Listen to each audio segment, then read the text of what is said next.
That's a pretty heavy word, isn't it? Unconstitutional. So I'm going to ask you first off, let's get to the high, hard one.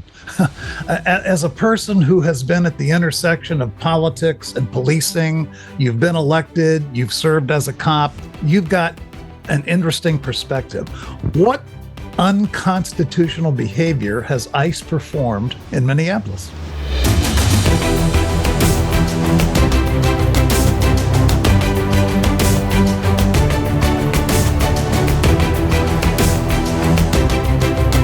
This is Heroes Behind the Badge. Today's conversation isn't about a single moment or incident. It's about how recent events are being understood, interpreted, and lived with by someone who has spent a career inside the institutions now under the most scrutiny. Our guest is Rich Stanek. What follows is a measured, candid conversation about responsibility, trust, and how to think clearly when emotions are running hot. When Craig told me that you were going to be our guest, I did my homework and I said, whoa, this is the real deal, because you are that rare guy who sits at the intersection of some very critical issues. First of all, you were a cop, 20 years, Minneapolis cop, but at the same time, for the latter part of your service at Minneapolis, you were an elected state legislator in Minnesota. I think you served 3 terms? Five terms. Yeah, five terms. And then, of course, later on, you ran for sheriff and won sheriff of Hennepin County. That's the county that Minneapolis resides in. And I believe you had 3 terms there, 12 years as sheriff of Hennepin. So you sit at a very interesting place, because what we are seeing in Minneapolis is toxic. It's toxic, mostly because from what we see in the media, the so-called leaders, quotation marks, have made inflammatory remarks, particularly Mayor Frey.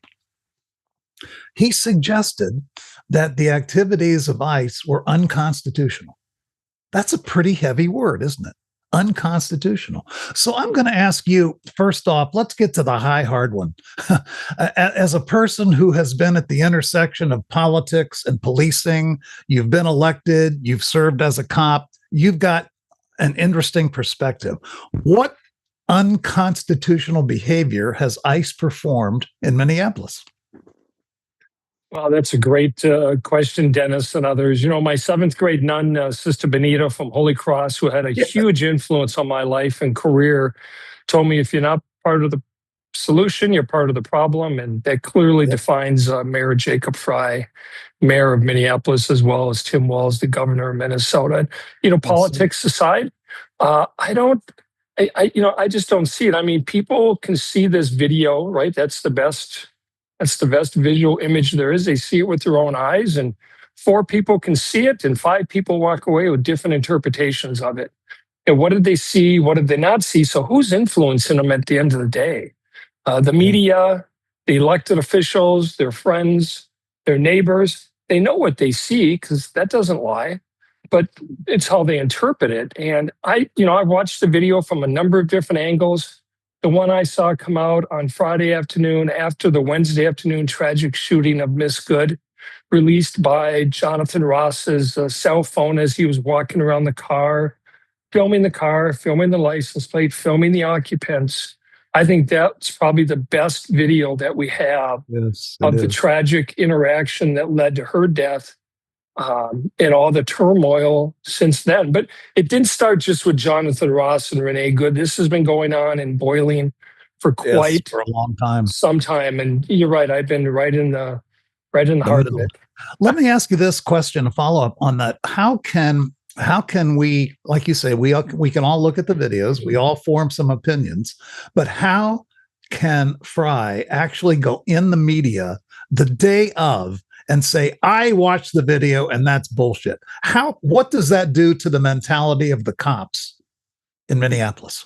Well, honestly, and then if you've watched videos and, national news reports following the protest, the civil disobedience, people's right to congregate and say, we don't like this. If you've watched it, you'll see them throwing rocks and chunks of ice and snowballs at the Minneapolis cops, just like they do at the federal law The ICE, enforcement, ICE officers. They don't know the difference. They don't care what the they difference don't is. care. Law Yeah. enforcement as a whole has been denigrated to such a level by these elected officials. They have become the bastards of society, and that is not fair. That's why Minneapolis can hire back up to 1,000 police officers like they should have at a minimum. They're still sitting at about 550, maybe 600 on a good day. Yeah. He A claimed lot of 600. I don't know. He said, Chief said 600. when I was there, That's a good, we had that's a about good, 900. that's a good jump in, because I think to start this off, the big question right here that I'd like to ask, and I'm sure a lot of people are interested in, what the hell is it like to be a cop in Minnesota right now? Well, if you were a police officer in Minnesota, let's just go back 25 years when, I was in my early 30s and I've been a Minneapolis cop for 10 years, and I was a sergeant on patrol in the city's neighborhoods and precincts. We've got 4 of them. And I had 2 young kids at home and a beautiful wife who worked full time. And, I would work the afternoon shift from 4 at night to 2 in the morning, 10-hour shifts. And you go to work, you're not sure if you're ever going to come home at night, or if you're going to get injured. I got injured in the line of duty like a lot of people do, but at least I didn't die in the line of duty. They are, they go to church on Sundays, they go to the doctor's office on Monday and Tuesday with their kids, or for their annual physical, they go to the eye doctor. They see their neighbors out in the yard during the day when they're mowing their grass, and everybody's looking at them kind of with that jaded eye. Like, are you friend? Are you foe? Never have you seen where, come on, I lived in a great neighborhood. I've lived there for 35 years. I was born and raised in Minneapolis. And then I moved out to the city of Maple Grove, a little suburb about 15 miles outside the city. And I liked my neighbors. We spent a lot of time doing a lot of different things together. But just think about this. Everywhere you go, people are looking at you. You go to a birthday party and your family members want to talk about it. I have sister-in-laws and brother-in-laws who don't agree. They're on both sides of this issue. Just like guns, just like abortion, everybody's got an opinion about immigration, legal, illegal, what can they do, what can they not do. But the people who are on the front lines every day are wearing that blue uniform, dark blue, light blue, maybe maroon if you're a state trooper, maybe brown, some shade of brown if you're a sheriff's deputy. Either way, they all look alike and they all get denigrated the same, unfortunately. And you got to have thick skin, right? You guys went through this, thick skin. Yeah, I just think, we see what we see on the news, and of course it's all jaded and slanted. And you see this guy that's the mayor of Minneapolis. To me, he's just a emasculated twit. Nonsense, right? And then I can't help it but, from my police experience, you see the police chief there now, and I know they brought him in from New Jersey, and I know his background. He's a liberal dude and everything else, and he just stands there with the mayor. He tries to be kind of emotionless from everything. I mean, he's been all over the news, but he just comes across as like the mayor's lapdog. And I can tell you, as a leader, I supervised countless people over my career. If you don't have the respect of the rank and file and whatnot, the morale there, I mean, after watching some of these press conferences and the way that the police chief just follows him around like his puppy dog, tell us what you think about that. Like, what do you know about that police chief? What do you know about the morale currently? And I just read somewhere that since this whole incident happened up in Minneapolis, that 18 cops left MPD and became ICE agents.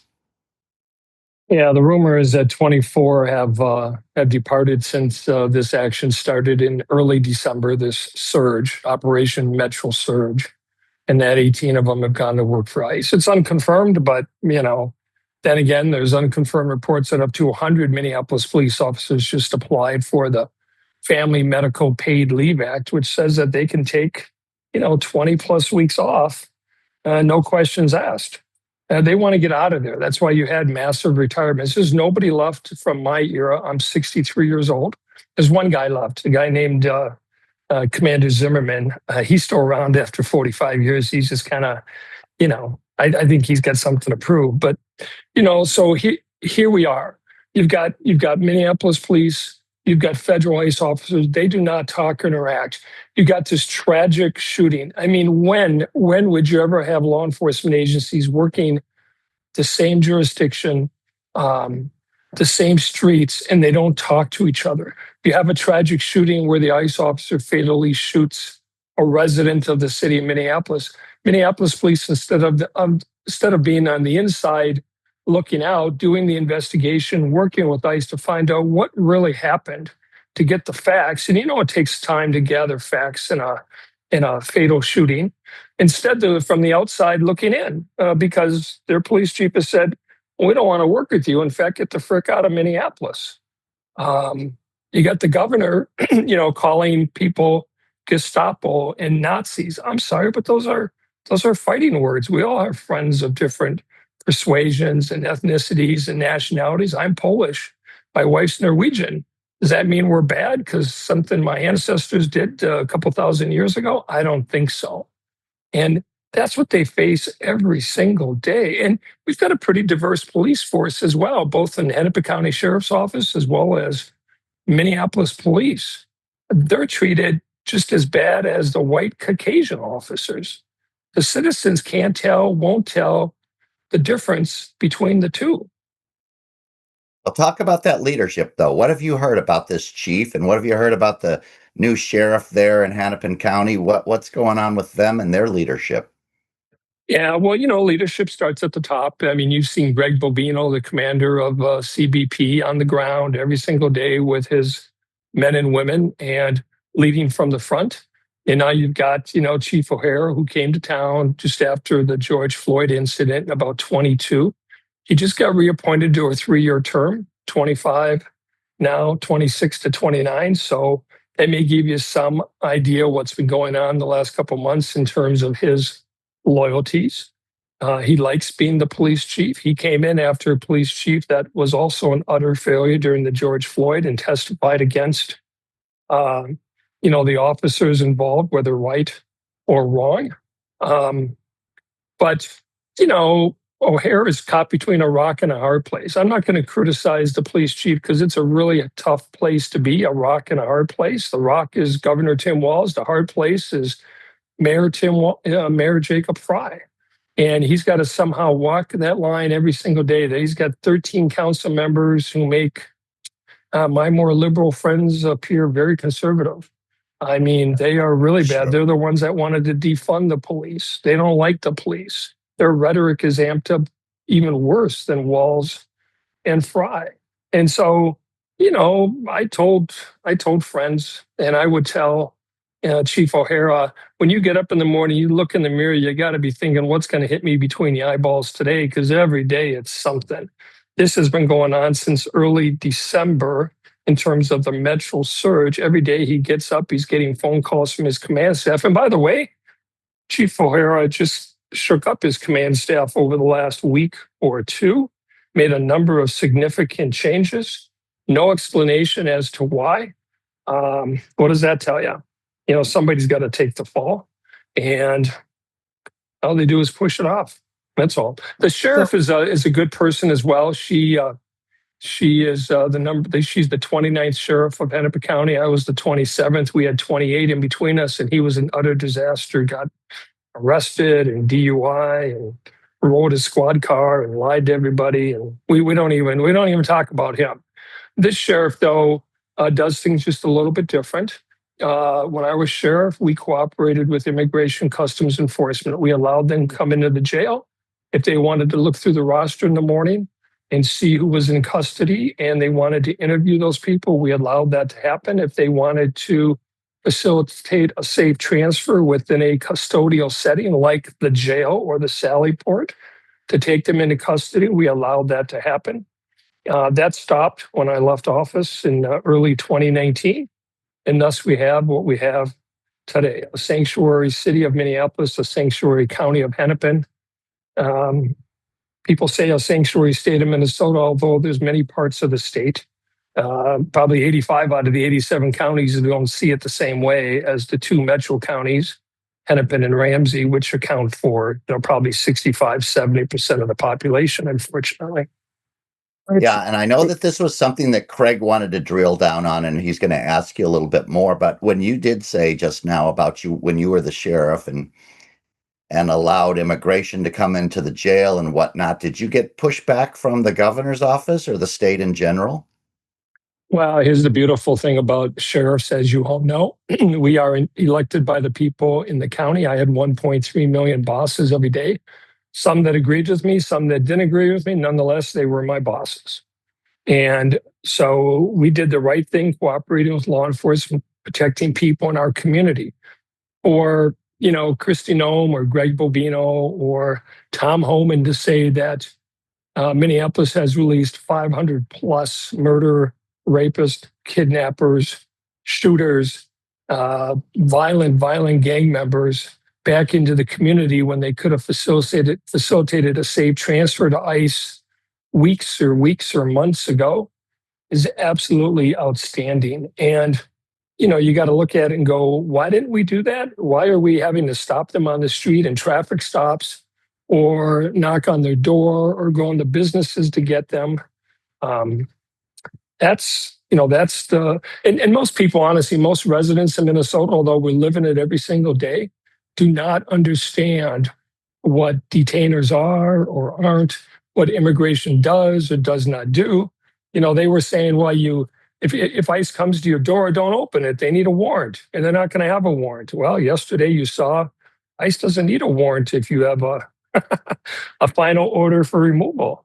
They'll just break the door down, and people are like, whoa, wait a minute, you can't do that. Well, yes, you can. The federal courts have said they can. And so you've got state courts versus federal courts. You got my attorney general in Minnesota, as liberal as they come, giving advice and guidance, suing the Trump administration. Please don't sue them on my behalf. I'm not. I favor what's happening, not the other way around. Now, if you want to talk about the tactics, Craig and Dennis and Bill, of ICE officers, I get asked all the time, look, are ICE officers police officers? Yes, they are. They receive similar or the same training as local Minneapolis police or Hennepin County sheriffs, deputies, or Minnesota state troopers. They go to Glencoe, they go to the Federal Law Enforcement Training Center. They're taught use of force. They abide by the Constitution. They have the same rules and policies as we do, although they work for a different boss. That being the Department of Homeland Security under President Donald Trump. Just like my deputies worked for Chief Deputy Mike Carlson under the control of Hennepin County Sheriff Rich Stanek, or Chief Brian O'Hara under the Mayor Jacob Fry. That's the only difference with all this. Rich, the politicization of law enforcement. This is a big issue. We've talked about it on this show before. You've got a Portland police chief who sheds tears when he talks about two TDA members, gang members, being arrested and being shot by Border Patrol agents. You have a sheriff in Philadelphia who threatened ICE agents. If they come into Philadelphia, they're going to be arrested. The district attorney did the same thing.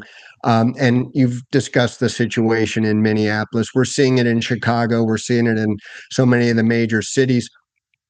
What is your view of this? I mean, have things changed much since you were sheriff in Hennepin County? Did you have the same kind of interference from your political leaders? You were president of the Major County Sheriff's Association. Obviously, you saw what was happening across this country 10, 20 years ago.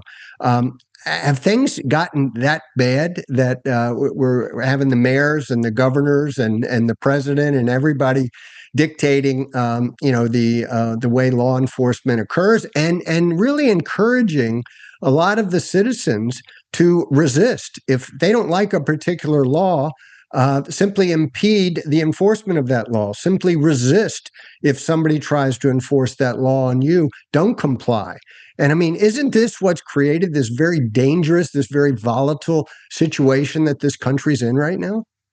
I think if you drill down even further, you will find that if you look at major city chiefs, and many of those chiefs are really good. They're men and women who serve their communities. But if you look at the cities that have major city chiefs. They are the largest cities in the United States, about 75 of them in their organization, including Minneapolis, who's not a major city by any means of the definition, other than they're grandfathered in over the last 30 years.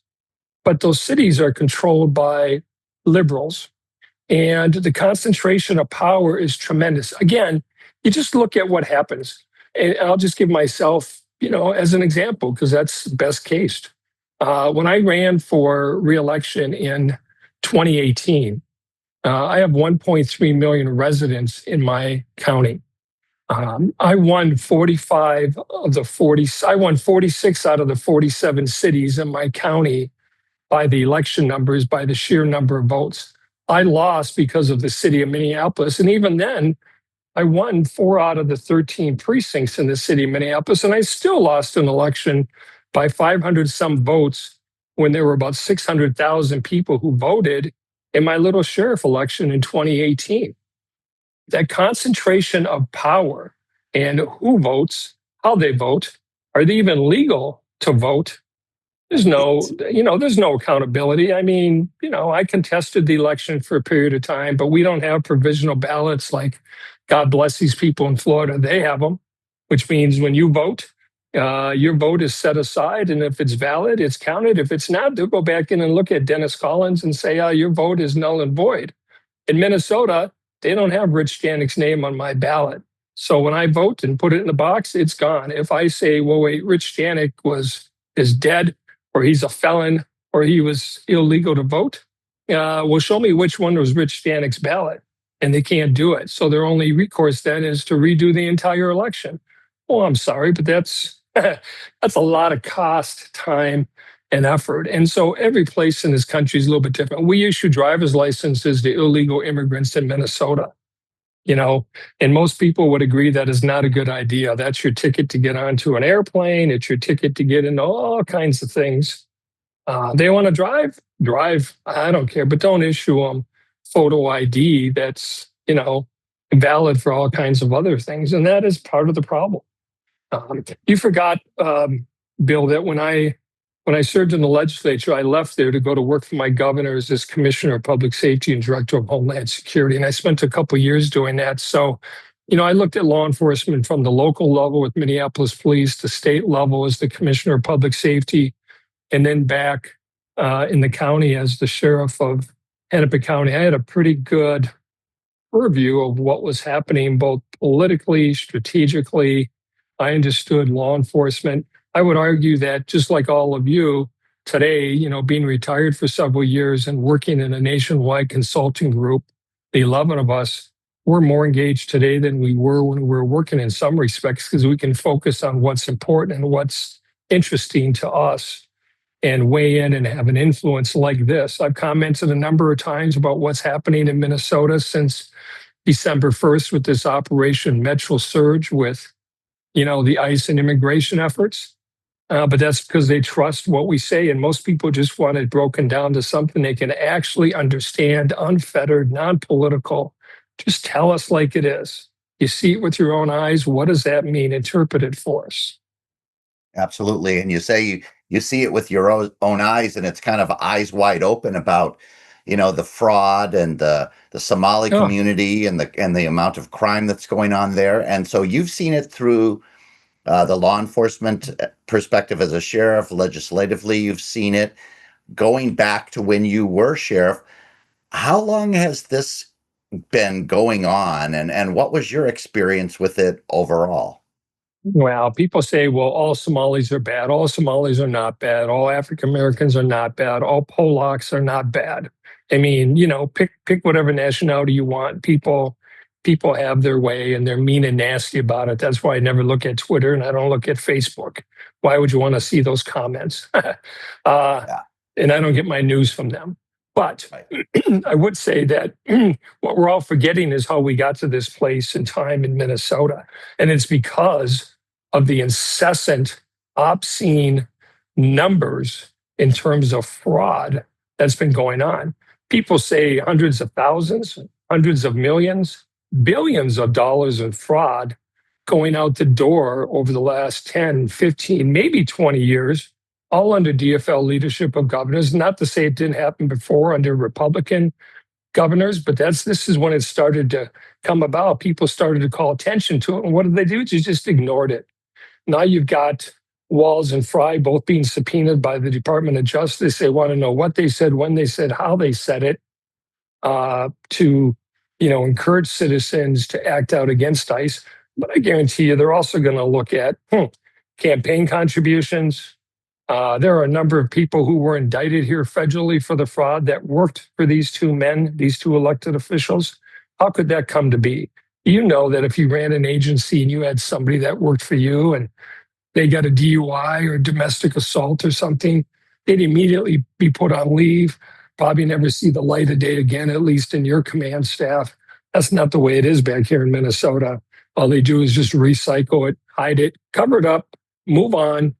People say that Governor Walz loves what's going on with the ICE immigration efforts because it takes away from all the fraud. Remember, he stood before a camera 2 weeks ago and said, yeah, I'm not going to run for a third term as governor. It's too hot, right? People are saying, why are you continuing on as our governor for the next 11 months if it's too hot? Get out, resign, be done. Rich, switching gears, the protests that we've seen, we saw the same thing after George Floyd died, right, in Minneapolis. Violent protesters, destroying police cars, throwing bombs, whatever. We're seeing similar things now. These violent protesters are doing destructive behavior. Are these homegrown Minnesotans? Are they from Minneapolis? Or are these agitators, as some have claimed, that are brought in, that are trained by leftist groups to basically cause trouble, basically be anarchist, opposing the law, opposing the government, opposing those who enforce the laws? What is your opinion on that? Combination of the two. If you go out during the day, you're going to find homegrown. If you go out at night, take life into your own hands. The ones that organically spring up because of an action or an incident, and the neighbors come out of their homes and they're upset about what's going on, that's organic. But there's no question there are paid agitators that come to Minnesota to spice it up a little bit, to get in the face of ICE officers, to obstruct the legal process, to encourage others, to train others. Every night, just about every night, there's a couple hundred people that get together in churches and other meeting places across Minneapolis and learn from others about how to obstruct ICE operations. It's ridiculous. I got better things to do. I'd rather watch Netflix in the evening than go to a training session on how to agitate local federal police, but this is what they do. Do you feel that some of this, though, I can go back to my days working in Miami, and I was a tactical commander, and I was also an operational commander. And I can tell you that back when we were working, there was this group. They were called the Black Bloc or something like that, and these G7 things they were going to, and they had just come from California, and they came to Montreal. Then they came down to Miami. And I remember they were all screaming and crying because they were like, we've never been so harshly and hard-handed treated like we were in Miami. And you know what? It was over in about 2 hours. It was done. And I think, and I'm sure based on your experience, we're just coddling these people too much. I mean, at some point, the pendulum's got to swing. I was in the gym the other day and somebody said to me, why the hell aren't they bringing the water cannons out and just blasting the balls off of these people? And I said, it's this pacification, this liberalism. But I agree 100%. You bring you waif the air full of pepper spray and nail them with the water cannons. They're not going to be coming out there. They're going to be watching Netflix with you. Well, and it's interesting that, this does not define Minnesota. I'm as a lifelong Minnesota resident of 63 years, and I still live in this community. I'm tired of seeing Minneapolis on the news. George Floyd 5.5 years ago, Annunciation school shooting.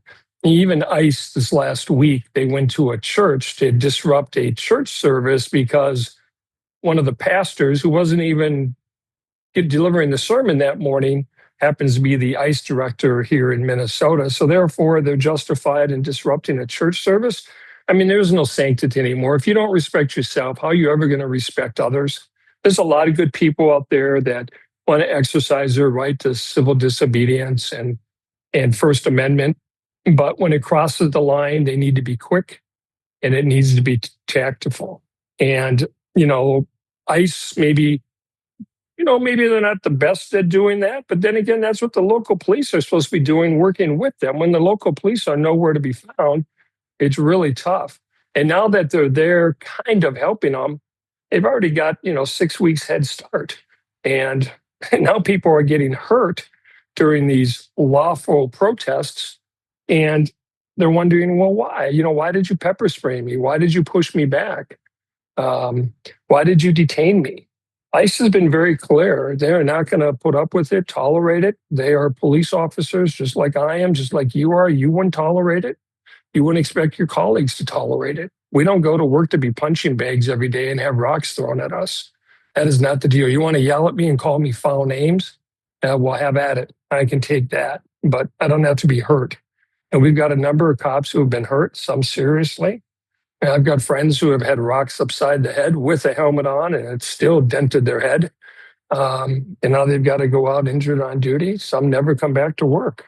Or their wives say, hey, or spouses say, maybe you want to find a different line of work, one that you're going to come home every night and be with your kids as they're growing up. Rightfully so. So, Boy, we could law talk forever, enforcement, guys. I mean, this is fascinating. You guys are doing a really nice job Well, getting I'm glad you brought up Rich, the officers, because my question goes back now to the climate, the toxicity that's being created by the politicians. Get inside your cop head, your cop mentality for your 20 years at Minneapolis, and of course as sheriff for 12 years. What do you have to do mentally to police properly, enforce the law in this community when basically your leadership is flaunting the law, is challenging the law, is calling it unconstitutional, disruptive, whatever name you want to use? What's inside the mind of the average cop? Well, remember, it's just been in the last decade that we've talked about the health and wellness of our officers, and rightfully so. We saw a number of them take their own lives, and we saw a number of them go out injured on duty. And so we take better care of our officers today. But you got to ask, like I said, a 27-year-old patrol officer who spent 4 years in college, has a couple of young kids at home, trying to raise his or her family. And they go to work and they go, why is this like this? And then they call their mom and dad at night when they get home, and mom and dad are like, what are you doing? And, the wife is like, what are you doing? And the neighbors are, looking at you with that slanted eye when you're leaving for work in the morning. It's really, really hard. And I think, we got to spend a little more time taking care of the men and women who serve us, just like we take care of the men and women coming home from the military or serving in the military. These cops are not bad. This is a job. At the end of the day, it's only a job. And you have to go to work, put on that uniform, get in that squad car, drive down that street and think, well, am I really a bastard? Am I really the worst thing? What did this isn't what I signed up for. I signed up to help people, to be there for them, to be a problem solver. They don't get to do any of that. There's no proactive policing going on these days in the city of Minneapolis or Hennepin County. It can't. Narcotics, gangs, chasing down other fugitives have come to a stop, a hard stop. If you're the victim of a burglary, do you think you're going to get a cop to come out to your house to take a report these days? Or theft of your auto, or, something happened at school with your kid? It's not going to happen. The cops don't have the capacity. and who do you blame for that, though? I mean, truly, you got to blame the politicians, especially the crazy rhetoric coming out of the governor's mouth and the mayor. But furthermore, it's the media. The media is complicit, And the media is in bed with the Democrats as far as like just demonizing everything that law enforcement does.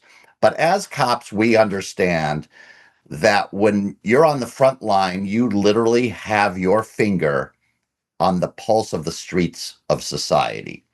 And having said that, and you said earlier, going back, Rich, that there's a lot of people in Minnesota that are pissed about this because if you don't live in the metropolitan area, you're probably looking at this like, what kind of fucking clown show is going on here? This is unbelievable. This is embarrassing to us. We don't want to be in the news. How's this going to change? Are there enough people in Minnesota that are going to rally together outside of the Metroplex and elect a conservative governor and get rid of some of this lunacy? Well, this is what I talked about earlier. Really tough, right? We are 9 months away, 8 months away from a statewide election where we will be electing a new governor. Right now, there is not another Democratic candidate out there. When the current governor said he's not going to run for a third term because of all this fraud and stuff, no one has stepped forward. I think the Democrats are hoping DFL Senator Amy Klobuchar will step in. She would do a good job, right? She's been around a long time. She's beloved by Minnesotans, even though she may be of a different political party than half of Minnesota. And there are about 26 people on the Republican side running for governor, although none of them have shown up to this point that they have what it takes to get it done. But that's the process they'll be going through, and they're going to have to be endorsed by a party, in this case, the Republican Party on the other side. And they're going to have to swear their allegiance to some values they may not necessarily believe in or may not have been in their background. And then, we're going to have this big election come November 5th, 6th, 7th, 8th, whatever that first Tuesday is in November, second Tuesday in November. And 4 years ago, I ran for governor of the state of Minnesota, right? I mean, a number of us stepped up and said, things have to change. You cannot allow this Tim Walz to continue doing what he's doing. Unfortunately, I left the governor's race early due to a very tragic car crash I had. I got broadsided at about 60 miles an hour. And, I decided that my life and limb were more valuable than running for another elected office. And here I am 4 years later, still contributing every day in a different way.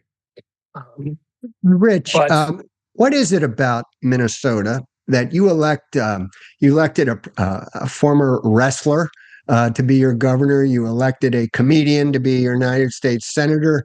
It just seems that Minnesota comes up with some interesting candidates and some interesting politicians. I'm just wondering, why is Minnesota doing this and you don't hear about that in other states? Minnesota's like the great experiment, right? I mean, we try all kinds of things. And honestly, those were third-party candidates. They weren't the mainstream. They were the leftovers. So you got, Republican, Democrat. Each side gets about 35% of the vote just because people are hardcore Democrat, hardcore Republican. The middle 30% are what are the sway voters.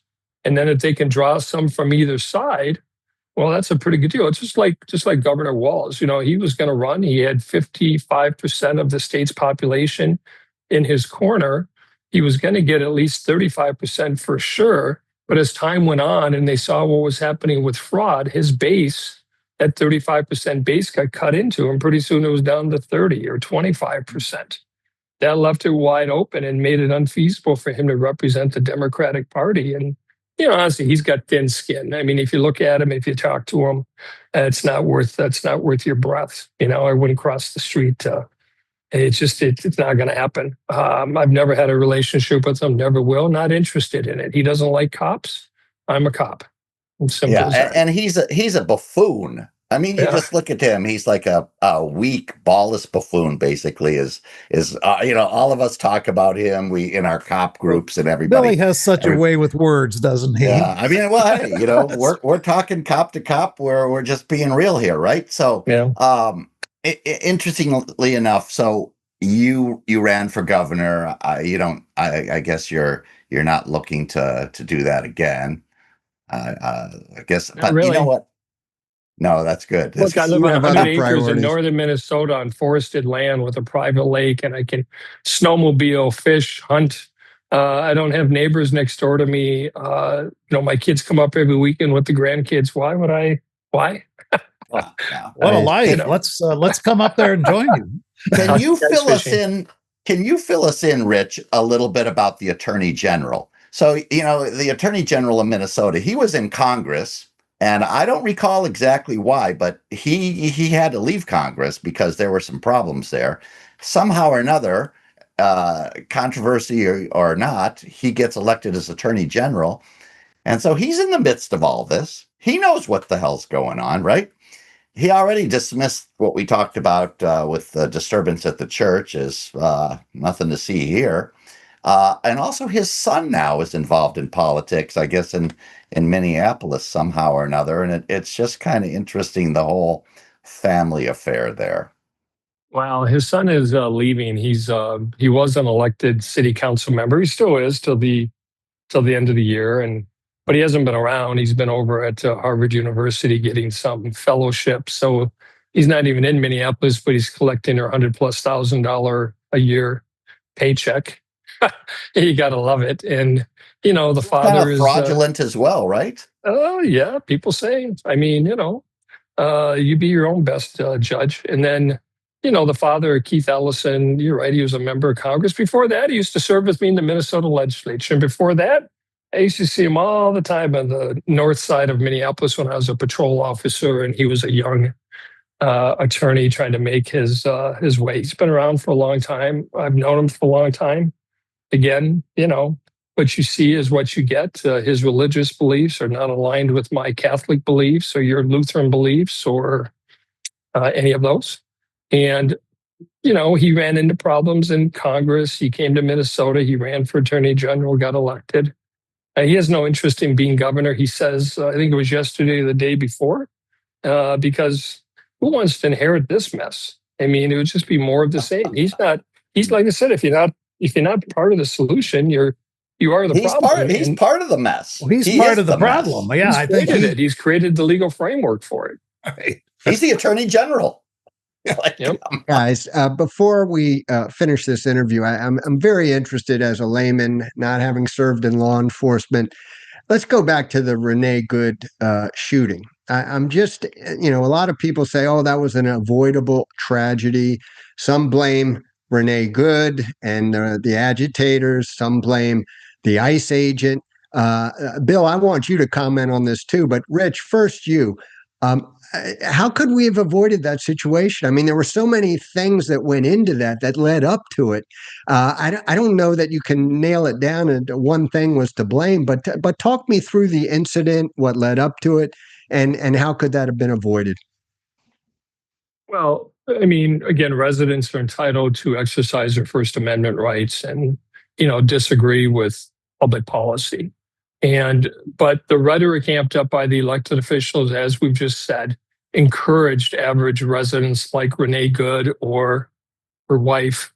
I say that right, her wife to, I always have to stop and check, her wife to. Make sure you got those pronouns. I do. They, them, he, whatever, she. But Renee Good and her wife to actively engage and resist and obstruct ICE officers. And the ICE officers had said, look, we'd seen them for some time following us around. In this case, they blocked a major intersection. 34th and Portland, I think, is the intersection. Portland's a one-way with about 5 lanes going one direction. And, you can't pull your car across the street and box in local law enforcement when they're trying to do their job or impede traffic. They're not police officers. Nobody said, hey, pull in front, block this car so they don't get hit by another car. And the ICE agents finally got fed up with it. Ross was already outside of his car and he had his cell phone out and he literally was like this, walking around the car, filming the exterior of the car, the driver who was Renee Good, the license plate in the rear. He got around to the passenger side and unfortunately got engaged in a conversation with Good's wife. It was a nasty, vulgar conversation on behalf of Good's wife.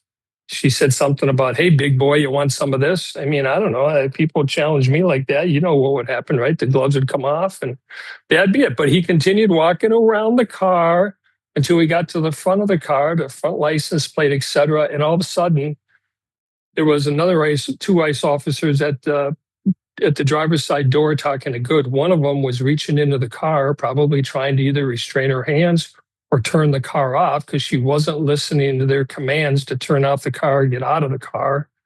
And she put that car into reverse, and then she put it into drive. She spun her wheels on the ice. It was icy out that day. And then she gunned it forward. Now, at that time, Ross happened to be standing, directly in line with the car. So now the car is coming right at him. I'm sorry, but what are you going to do? He either kept holding his cell phone or dropped it. He drew his handgun with his strong hand, and he fired one round into the front windshield. And he fired two more rounds as how this happens, right? All this happened in a couple split seconds. And that was it. People say, well, he never got hit by the car. Depending on what angle you looked at, you could see whether he got hit or not. Angles they showed us on TV for the first day, yeah, you could not definitively see that he was hit or struck by that vehicle. Ross's video, when it came out 2 days later on Friday afternoon, clearly showed that he got struck by that vehicle. And his position. And people said, well, you're not supposed to be standing in front of cars. Look, nobody in their right mind is going to stand in front of a car and say, hey, I'm Superman, stop it. But that wasn't what he was doing. Remember the totality of the circumstances. What was going through his mind? What was he trying to do? His interaction was different than the two ICE officers at the driver's side door talking to Good. And by the way, when Ross was walking around the car and he had the interaction with the wife said something about, come get your lunch, big boy, or something. And then she turned around, put her hand on the passenger side door, tried to get in and said, drive, baby, drive, drive. And Miss Good did drive. And maybe she wasn't paying attention. I don't know what was going through her head. I wasn't there. But she drove and she struck that officer. He fired in self-defense. And that's what happened. And in the first report, I remember the initial reports seemed to indicate that Renee Good's wife actually blamed herself and was tearful afterwards when all this went down. And because she said, drive, baby, drive, and because she had agitated with the ICE agents and caused this mayhem, that she actually blamed herself and probably should have carried a lot of the burden on her own. Bill, what do you think about that? I mean, we've never seen the wife's video. We've never seen any images from her camera. She was clearly videotaping Ross. None of that's been released. Why? Well, if I was attorney, I wouldn't release it either. I wouldn't release it either. It's not going to be good for her. Bill, what do you think about what went down and how you would have handled that situation if you were Agent Ross? Everything that Rich just said is pretty spot on. Pretty much what I would have said. Here's a little bit of a different factor in how we dealt with it. Some other agencies deal with it. The really unfortunate thing is with the feds, they're a little bit hamstrung because they're coming into a jurisdiction or a city where they may not have the relationships with the local law enforcement, or what I'm going to get at is the tow companies. If you look at, we'll use NYPD, for example. NYPD actually has marked NYPD tow trucks. Mm-hmm. And when they're doing operations, just like we have the Bearcats and things like that, you just smash right into the vehicles or whatnot and just move them the hell out of your way. If they had tow trucks, like once this started going on, this had been happening more and more frequently. And say if ICE had a relationship there in Minneapolis with some of the tow companies, which they probably don't, and Minneapolis PD probably does, but they weren't cooperating. You have those tow trucks out there. A lot of people are very, very particular about their vehicles. If you start snagging people's vehicles left and right, you come across the road, you obstruct the highway, you obstruct the road, hook that sucker and tow it, and they're getting charged $50, $100 for every day that car is in the impound lot. I don't think some of these people are going to be doing that. You set up forward, behind, if you have the manpower, and you bring those tow trucks in, you just start towing, you just put the hook on them and yank them out of there. And I think if they had that relationship and could expeditiously do those kind of things, probably would have prevented that. Remember, there were no Minneapolis cops or Hennepin County Sheriff's deputies on scene when this happened. They do not work. ICE doesn't tell them what they're doing because they didn't And want that's to a know. problem, right? That's Yeah. a problem. And Therein lies the problem. Yeah. absolutely. So local police whom you trust and build a relationship with weren't there for the residents to say or do anything with. Yeah, and then after you have all these disturbances, then this is kind of becoming, if they're going out randomly looking at a house and looking to find a guy, there's just a handful of them. You're not going to have that support. You're not going to have these tow trucks with you. But I'm talking about now during a civil disturbance, right?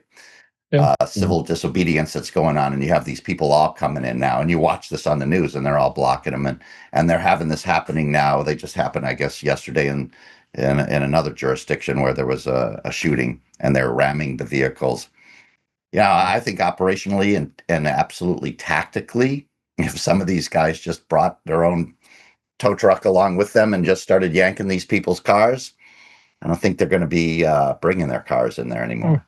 Hey guys, we could go on and on. This has been, Rich, a fascinating time with you, and we can't thank you enough for being our guest on Heroes Behind the Badge.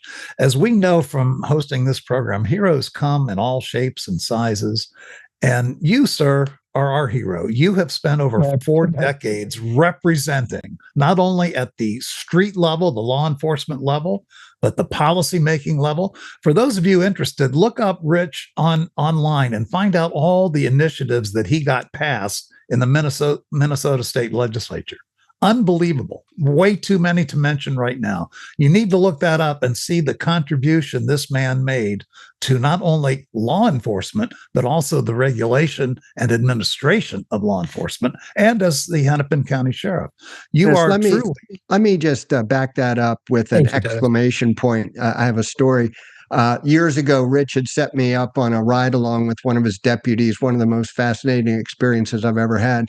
I'm very impressed by the way his deputies conducted themselves. But what impressed me more than anything is they took me back to the jail area where they process these criminal suspects when they arrest them. And I was amazed to see these criminals walking around like they were at a Department of Motor Vehicle station where they had no escort. They were not in handcuffs. They basically went from the mugshot station to the fingerprint station, all on their own. And I was so amazed by that. And I said to one of the deputies, I said, why aren't these people in handcuffs? Why aren't you escorting them? And they said something that's never left me. He said, we treat them with respect until they prove that they don't deserve that respect. And that was really, to me, a hallmark of Rich Stanek and the way he led his department is he allowed his deputies to treat people with respect until they didn't deserve it. So, and then he could be tough. But that to me is the epitome of a law enforcement leader.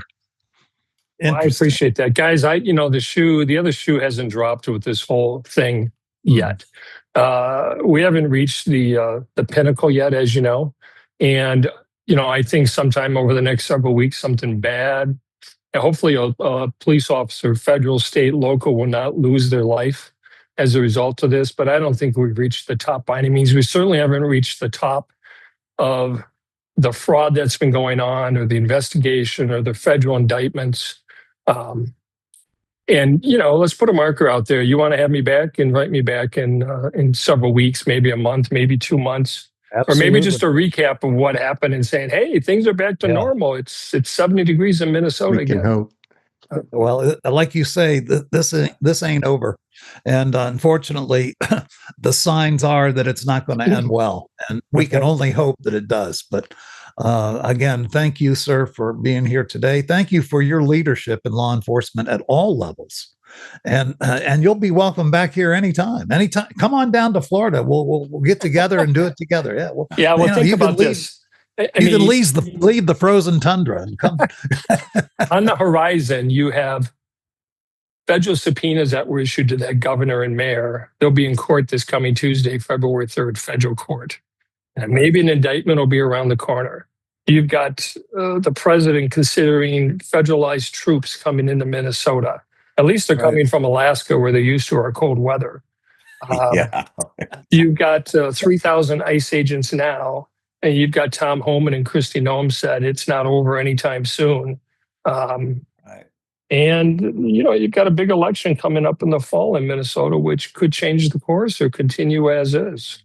All eyes on Minnesota. Huh? Yeah, we are the 50th state, and we plan on remaining. We're not going to, pull away or. You're not seceding or anything from the union? No. I'm coming to Florida first. No taxes. The free state of Florida. You're always welcome here. Come on, I get all of it in one place. Rich, give them hell, man. Give them hell. Yeah, absolutely. Thanks for telling it like it is today also. We appreciate your candor. Yeah, Let me thank our audience. We love you guys for tuning in and listening to these broadcasts. Heroes Behind the Badge is our podcast. It's presented by Citizens Behind the Badge. Citizens Behind the Badge is the leading organization, the leading voice of the American people in support of law enforcement, the men and women of law enforcement, those very people Rich was talking about today. We support them. You can also join us, citizensbehindthebadge.org, citizensbehindthebadge.org. What do you find on there? You can find out how to support law enforcement, join the hundreds and hundreds of thousands of people just like you who have pledged their support. citizensbehindthebadge.org. We will see you the next time. Oh, by the way, and if you liked anything Rich had to say today, and there was plenty to like, will you do us a favor? Hit subscribe, hit like, hit follow, hit all three. Why? It gives you first dibs at the next episodes of Heroes Behind the Badge. You'll be the first to know. Okay. So thanks again. Signing off for Heroes Behind the Badge for Bill Erfurth, Craig Floyd, and thanks to Rich Stanek, our guest. We'll see you next time on Heroes Behind the Badge.